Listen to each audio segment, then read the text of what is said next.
Hello दोस्तों, कैसे हैं आप लोग। स्वागत है आपका हमारे एजुकेशन चैनल में।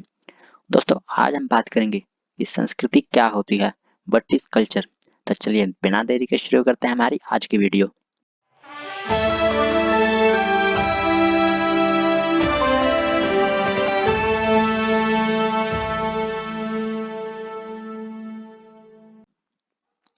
दोस्तों देखिए, समाजशास्त्रियों के अनुसार जिस किसी भी वस्तु का निर्माण व्यक्ति ने अपनी आवश्यकताओं को पूरा करने के लिए किया है, वह संस्कृति कहलाती है।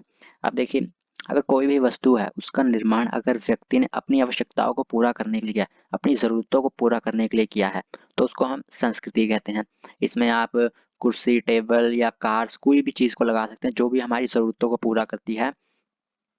और इस संस्कृति है वह दो प्रकार की होती है। पहला भौतिक और दूसरा अभौतिक। देखिए, भौतिक क्या होती है? तो भौतिक वस्तुओं में वह सब कुछ आ जाता है जिसको हम देख नहीं सकते हैं और स्पर्श जिसको हम देख सकते हैं और स्पर्श कर सकते हैं। अब देखिए, भौतिक वस्तुओं में सिर्फ वो वस्तुएं आती हैं जिन्हें हम देख सकते हैं और स्पर्श कर सकते हैं। और उसमें कौन सी चीजें हैं? जैसे कार हो गई, टेबल हो गई, पेंसिल हो गई, कोई भी चीज जिन्हें हम देख सकते हैं और हमारी आवश्यकताओं को पूरा करिए, तो वो भौतिक संस्कृति है। और दूसरा है अभौतिक संस्कृति। तो इसमें हम वह सब वस्तुएं शामिल करते हैं जिनको हम ना तो देख सकते हैं और ना ही स्पर्श कर सकते हैं, केवल महसूस कर सकते हैं। इसमें जैसे हमारे रीति रिवाज हो गए, धर्म हो गए, नियम हो गए, हमारे रोजमर्रा के जीवन व्यतीत करने का नियम हो गए, इन ये सब इसमें शामिल होते हैं। और अब है परिभाषा, डेफिनेशन क्या है इसकी। तो देखिए, मैकाइवर और पेज का कहना है, पेज के अनुसार हमारे रहने सहने के ढंग में, हमारे दैनिक व्यवहार एवं संबंधों में, विचारों के तरीकों में, हमारी कला में, साहित्य, धर्म आदि सब संस्कृति है। अब मैकाइवर का कहना है कि हमारी जिंदगी हमारे पास जो भी हुनर है, कला है, हमारे रहने सहने के तरीके, जीवन जीने का तरीका और हमारे द्वारा बनाई गई कोई भी वस्तु, वह सब संस्कृति है। और बियरस्टैड का कहना है, उसकी संस्कृति उन वस्तुओं की जटिल समग्रता है जो समाज के सदस्य के रूप में हम सोचते, करते और रखते हैं। अब देखिए, बियरस्टैड का कहना है कि जो संस्कृति है वह वस्तुओं का एक समूह है, और यह उन वस्तुओं का समूह है जो भी व्यक्ति अपने जीवन में करता है, सोचता है या अपने पास रखता है। उसमें कोई वस्तु हो सकती है, रीति रिवाज, ऐसे कोई भी चीजें शामिल हो सकती हैं। और नेक्स्ट है, संस्कृति की विशेषता क्या है, फंक्शंस और कैरेक्टरिस्टिक्स ऑफ कल्चर। तो फर्स्ट है, संस्कृति पीढ़ी दर पीढ़ी आगे बढ़ती है। तो ये जो culture moves from generation to generation. अब देखिए, संस्कृति को एक पीढ़ी से दूसरी पीढ़ी को दिया जाता है। मनुष्य अपने पूर्वजों की प्राप्ति से ही काफी कुछ सीखता है, इसलिए वह उनके द्वारा किए गए कार्यों को ही आगे बढ़ाता है और वह इन्हीं कार्यों को अपने आगे वाली पीढ़ी को सौंपता है। अब देखिए, जो मनुष्य होता है वह अपने द्वारा बनाई गई संस्कृति को, अपने द्वारा बनाई गई वस्तुओं को अपने आने वाली अगली पीढ़ी को सौंपता है। जैसे कि आप भाषा को देख लीजिए, वह कई सौ साल पहले हमारे पूर्वजों ने डेवलप की थी, बनाई थी उसे, और उसे अपनी आगे ने आने वाली पीढ़ी को सौंपते सौंपते हम तक पहुंची है। जैसे हिंदी की लैंग्वेज, कोई भी भाषा होगी या कोई भी वस्तु हो गई, जैसे बर्तनों का निर्माण, वो सब इन्होंने बहुत साल पहले किया था और उसकी टेक्निक और वो हमें देते गए, जिससे आज भी हम घरों को बनाते हैं, बर्तनों को बनाते हैं। इस तरह से सारी चीज़ों को हम बनाते हैं और यह सब हम अपनी आने वाली अगली पीढ़ी को सौंपते रहते हैं। रीति रिवाज हो गए, वह भी कई सौ साल पहले ही बने थे और अगली पीढ़ी तक सौंपते हुए अभी तक हम तक पहुँचे हैं और ऐसे के ऐसे ही चल रहे हैं। तो इसी तरह जो संस्कृति होती है वह एक जगह खत्म नहीं होती, वह आगे पीढ़ी दर पीढ़ी बढ़ती रहती है। और सेकंड है, संस्कृति सामाजिक है। अब कल्चर इज सोशल। अब संस्कृति कभी किसी की व्यक्तिगत मनुष्य की मलकियत नहीं होती है, किसी की अपनी जायदाद नहीं होती, प्राइवेट प्रॉपर्टी नहीं होती संस्कृति। यह तो सामाजिक होती है, क्योंकि ना तो व्यक्ति संस्कृति को बनाता है और ना ही संस्कृति उसकी जायदाद होती है। और कोई भी वस्तु संस्कृति तभी कहलाती है जब उस संस्कृति को समाज के बहुसंख्यक लोग स्वीकार कर लेते हैं। इसलिए हम कह सकते हैं कि संस्कृति व्यक्तिगत नहीं होती है। अब देखिए, एक संस्कृति होती क्या है, कल्चर होता क्या है? जब कई सारे लोग उस किसी भी वस्तु को या किसी भी चीज को स्वीकार कर लेते हैं, तब जाके वो एक संस्कृति बनती है। और जो संस्कृति होती है वो एक सोशल होती है, पूरे समाज की होती है, किसी एक व्यक्ति की नहीं होती है। जैसे कि आप कार को समझ लीजिए, अब वो कोई भी कार बनती है तो उसे कोई भी एक बार बन चुकी है वो, और उसे कोई भी व्यक्ति अब बना सकता है, अपनी कंपनी खोल के उसे बेच सकता है या कोई भी व्यक्ति उसको खरीद सकता है। वो किसी की प्रॉपर्टी नहीं है, कोई उसे खरीदने बनाने से रोक नहीं सकता है। इसी तरह जो संस्कृति किसी एक व्यक्ति की नहीं होती है। अब आप एग्जाम्पल में रीति रिवाज को देख लीजिए, अगर कोई भी व्यक्ति किसी दूसरे के रीति रिवाज को फॉलो कर रहा है, धर्म को फॉलो कर रहा है, तो आप उसको रोक नहीं सकते, क्योंकि वो किसी एक व्यक्ति की नहीं, वो समाज की है। कोई भी किसी भी धर्म को फॉलो कर सकता है, किसी की संस्कृति को अपना सकता है। तो ये है। और थर्ड है कि संस्कृति सीखी जाती है। Culture can be learn. अब संस्कृति मनुष्य के द्वारा सीखी जाती है। यह कोई जैविक गुण नहीं होता है जो कि व्यक्ति को माता पिता से मिलता है। संस्कृति संस्कृति व्यक्ति धीरे धीरे समाजीकरण द्वारा सीखता है, क्योंकि जब भी कोई बच्चा पैदा होता है तो वह किसी भी प्रकार का गुण या कला को लेकर पैदा नहीं होता है, वह तो इन सबको सीखता है। अब देखिए, जब भी कोई मनुष्य पैदा होता है तो वह अपने साथ कोई भी गुण लेके पैदा नहीं होता है, कोई भी कुछ भी सीख कर पैदा नहीं होता, वह सब आकर यहाँ सीखता है। कोई भी जैसे एजुकेशन के जरिए वो पढ़ाई को सीखता है, भाषा को सीखता है, कोई भी कला सीखता है, घर बनाना सीखता है, कोई भी वस्तु को बनाना सीखता है। इसी तरह हम कह सकते हैं कि संस्कृति को कोई भी व्यक्ति पैदा होते ही सीखता नहीं है, वह धीरे धीरे समाज में रहता हुआ उन्हें सीखता है। और फोर्थ है, संस्कृति आवश्यकताएं पूरी करती है। Culture fulfil needs. यदि किसी वस्तु का अनुसंधान होता है तो वह अनुसंधान इसलिए किया जाता है क्योंकि वह उसकी आवश्यकता होती है। अब देखिए, कोई भी चीज़ का निर्माण होता है या डेवलप होती है तो वह इसलिए डेवलप होती है क्योंकि उसकी लोगों को ज़रूरत है। जैसे कि पहले के समय में होता था, लोगों के पास लाइट नहीं होती थी, आग नहीं होती थी, जिससे लोगों को बहुत परेशानी होती थी, क्योंकि 5-6 बजे के आसपास ही अंधेरा हो जाता था और फिर वो जंगल में रहते, जिससे उन्हें शिकारियों का डर हमेशा रहता था। इसलिए उन्होंने जानवरों को दूर भगाने के लिए आग को डेवलप किया, आग को बनाया, और फिर धीरे धीरे उसमें विकास होता हुआ उसने बल्ब का रूप धारण कर लिया, बल्ब बनाया गया। तो इन सब की ज़रूरत थी, तब जाके डेवलप हुए हैं। तो इसी कारण जो संस्कृति है वह आवश्यकताओं को पूरा करती है। अब मनुष्य को जैसे भूख लगी तब जाके उसने खाना ढूंढना शुरू किया, और उसने फिर उसके बाद खेती करनी शुरू की। तो इसी तरह ये आवश्यकताओं को पूरा करती है। अब संस्कृति में परिवर्तन आते रहते हैं। Changes often comes in culture. अब एक संस्कृति कभी भी एक स्थान पर खड़ी नहीं रहती है, बल्कि उसमें परिवर्तन आते रहते हैं, क्योंकि कोई भी वस्तु एक जगह नहीं रुकती है। संस्कृति समाज की प्रत्येक आवश्यकता पूरी करती है और समाज की आवश्यकताओं में परिवर्तन आते रहते हैं। और जो संस्कृति है मनुष्य की आवश्यकताओं को पूरा करती है, और मनुष्य की आवश्यकताएं एक स्थान पर तो रुकती नहीं, वह हमेशा बदलती रहती हैं।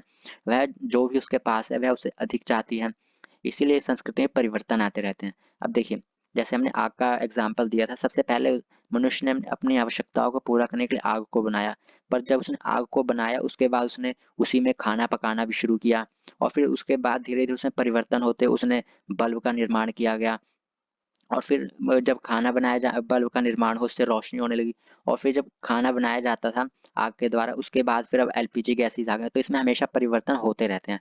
संस्कृति कभी भी एक स्थान पर खड़ी नहीं रहती है। और नेक्स्ट है, संस्कृति में भौतिक एवं अभौतिक दोनों तत्व पाए जाते हैं। अब देखिए, जैसे हमने पहले बताया, संस्कृति दो प्रकार की होती है, भौतिक और अभौतिक।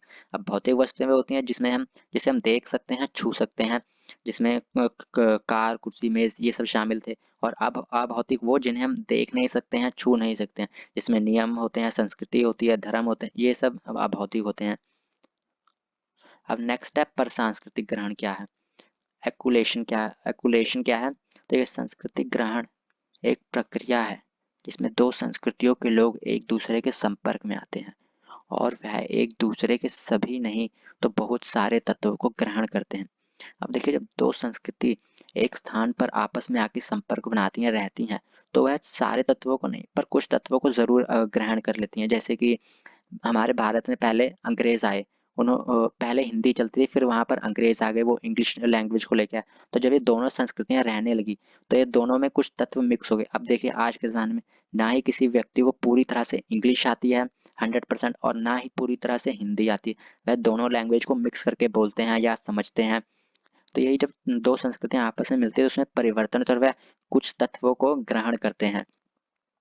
और इस तत्व को ग्रहण करने की प्रक्रिया के साथ दोनों संस्कृतियां एक दूसरे के प्रभावों के अधीन काफी परिवर्तन आ जाते हैं। अब उन दोनों संस्कृतियों में कई सारे परिवर्तन आ जाते हैं, जैसे कई सारे नए वर्ड्स जुड़ जाते हैं उस भाषा के अंदर, अंग्रेजी के। या फिर आप अंग्रेजी को देख लीजिए, उसमें कितनी सारी लैंग्वेज हैं, जैसे लैटिन लैंग्वेज, इन सब के वर्ड्स उसमें जुड़े हुए हैं। लैटिन, यूनानी, इन सारे वर्ड से मिलकर एक इंग्लिश लैंग्वेज बनी है। और नेक्स्ट स्टेप पर सांस्कृतिक ग्रहण की शर्तें क्या है, कंडीशंस क्या है इसकी। तो देखिए, पर सांस्कृतिक ग्रहण की प्रक्रिया के लिए दो संस्कृतियों के लंबे समय तक संपर्क में आना जरूरी है। अब देखिए, एक पर सांस्कृतिक ग्रहण तभी होता है जब दो संस्कृतियां काफी अधिक समय तक एक दूसरे के संपर्क में रहती हैं। ये नहीं थोड़े समय तक रह लिया और फिर दोनों संस्कृतियां चली गई, उससे सांस्कृतिक ग्रहण नहीं होता है। जैसे अंग्रेज यहाँ पर रहे थे, वह 200 साल तक रहे थे यहाँ पे, तब जाके इतनी चेंजेस हुई हैं। अगर वह अगर 2-3 साल और रह लेती, तब तक तो शायद हमारी हिंदी पूरी की पूरी खत्म ही हो जाती है, वो उसे बैन ही कर देते यहाँ पे। जैसे उन्होंने कई सारी चीजों को बैन किया था, गुरुकुल को बैन कर दिया था हमारे यहाँ, और उन्होंने स्कूल को चलाए, इसी तरह से वो हिंदी को भी बैन कर सकते थे। अब इस प्रक्रिया में पूरी संस्कृति का ग्रहण नहीं हो सकता है, बल्कि कुछ तत्वों का परिवर्तन होता है। अब देखिए, जो पर सांस्कृतिक ग्रहण होता है, इसमें पूरी संस्कृति चेंज नहीं होती है, इसमें कुछ तत्वों का ग्रहण होता है। जैसे हमारी हिंदी थी, इसमें पूरी हिंदी चेंज नहीं हुई, उसमें कुछ इंग्लिश के वर्ड्स जुड़ गए थे। और अब नेक्स्ट है सांस्कृतिक ग्रहण के परिणाम क्या होता है। अब इसका रिजल्ट क्या आता है, तो देखिए, पर सांस्कृतिक ग्रहण में सांस्कृतिक तत्वों का आदान प्रदान होता है। अब जो संस्कृति के तत्व होते हैं, वह दोनों संस्कृति एक दूसरे को कुछ तत्व प्रदान कर देती हैं। और नेक्स्ट, इस प्रक्रिया के परिणाम स्वरूप एक संस्कृति में बढ़ावा होता है और उसके तत्व बढ़ते हैं और उसमें सुधार और प्रसार होता रहता है। अब देखिए, जब दोनों संस्कृति कुछ ना कुछ आदान प्रदान करती हैं तत्वों का, तो उसमें दोनों संस्कृतियों में कुछ बढ़ावा होता है। जैसे हमारे यहाँ पे पहले कुछ कार्स वगैरह नहीं होती थी, तो बाहर से जब अंग्रेज आए तो कार लेके आए, रेलगाड़ी लेके आए, तो इस तरह से हमारी संस्कृति में बढ़ावा हुआ। तो जब दो संस्कृतियां आपस में मिलती हैं, तो उसमें संस्कृति में बढ़ावा होता है और उसमें सुधार भी होते हैं, उसका प्रसार भी होता है, उसमें डेवलपमेंट भी होती है। जैसे हमारे यहाँ पहले बैलगाड़ी चलती थी, उसमें हम बैल लगाते थे और फिर सारे सामान को ढोते थे और एक स्थान से दूसरे जगह पर जाते थे। पर जब अंग्रेज आए, वे अपने साथ कार लेके आए, तो चेंजेस आते रहते हैं, सुधार होते रहते हैं दोनों संस्कृतियों में। और यदि दोनों संस्कृतियों में बराबरी नहीं है और वह आसमान है, तो छोटी संस्कृति धीरे धीरे बड़ी संस्कृति में मिल जाती है और छोटी संस्कृति नष्ट हो जाती है। अब देखिए, जैसे हमारे यहाँ पहले बैलगाड़ी थी और जब अंग्रेज कार को लेके आए, तो कार जो थी उससे बहुत अधिक फायदेमंद थी बैलगाड़ी से। तो लोगों ने फिर बैलगाड़ी जो है उसके सामने बहुत छोटी हो गई, जिससे बैलगाड़ी देखिए आज समाप्त ही हो गई है। सिर्फ कार बाइक्स यही सब चल रही हैं, बैलगाड़ी तो पूरी खत्म ही हो गई। तो जो छोटी संस्कृति होती है वह खत्म ही हो जाती है पूरी तरीके से। और अब है सांस्कृतिक विशेषता क्या है, कल्चरल ट्रेट क्या होता है। तो ये सांस्कृतिक विशेषता संस्कृति की सबसे छोटी इकाई होती है तथा इसे आगे विभाजित नहीं किया जा सकता है। जैसे किसी धर्म की धार्मिक क्रिया सांस्कृतिक विशेषता है, क्योंकि इसके आगे विभाजित नहीं किया जा सकता है। जैसे किसी को नमस्ते करना, किसी से हाथ मिलाना, किसी को सम्मान देना इत्यादि। अब सांस्कृतिक विशेषता भौतिक भी हो सकती है और ये अभौतिक भी हो सकती है।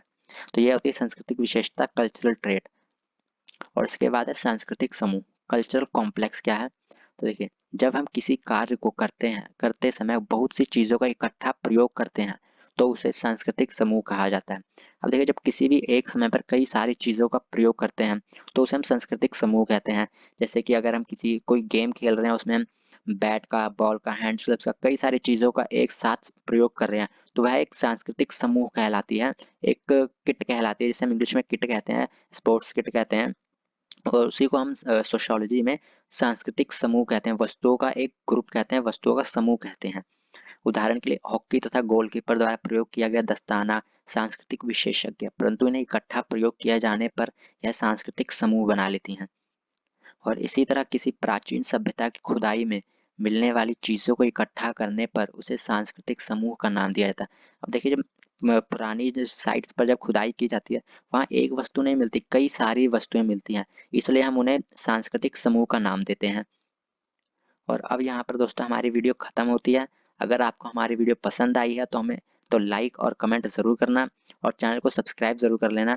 और अगर आपको किसी और भी सब्जेक्ट में या कोई भी टॉपिक में परेशानी है, तो आप हमें नीचे कमेंट करके ज़रूर बता सकते हैं। सिर्फ आपको अपनी प्रॉब्लम लिख देनी है, हम उसे रिप्लाई करने की पूरी कोशिश करेंगे या फिर उस पर एक नई वीडियो बनाने की पूरी कोशिश करेंगे।